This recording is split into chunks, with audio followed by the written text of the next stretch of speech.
porte la nationalité rwandaise de Bosco Ntaganda. Général radié de forces armées de la RDC ne fait l'ombre d'aucun doute.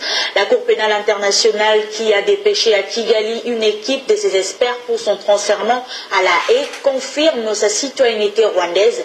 Patrick Karegeya va plus loin sur un autre dossier, celui de Bosco Ntaganda, l'ancien chef rebelle actif au Congo, est désormais entre les mains de la Cour pénale internationale. Il serait issu des rangs de l'armée rwandaise elle-même. Patrick Karegeya.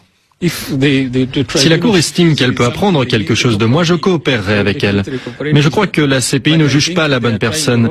Elle devrait traduire en justice Kagame et pas Ntaganda, parce que c'est lui qui l'a choisi au Rwanda et l'a envoyé dans l'est du Congo. Alors pourquoi s'occuper des symptômes et pas de la maladie?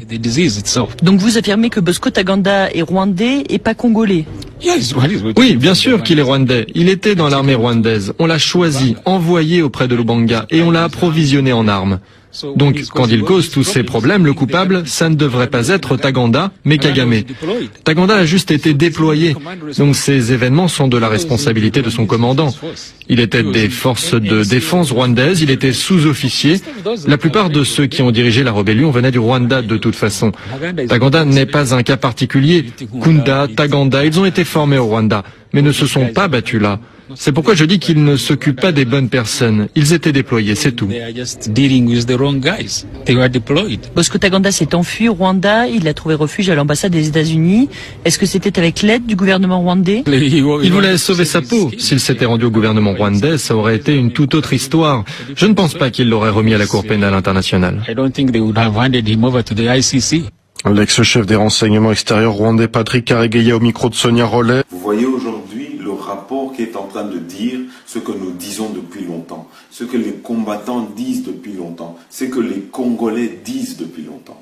Les Congolais ne cessent de répéter au monde entier que nous sommes dans un complot qui vise à saigner le Congo, qui vise à balkaniser le Congo, qui vise à diviser le Congo.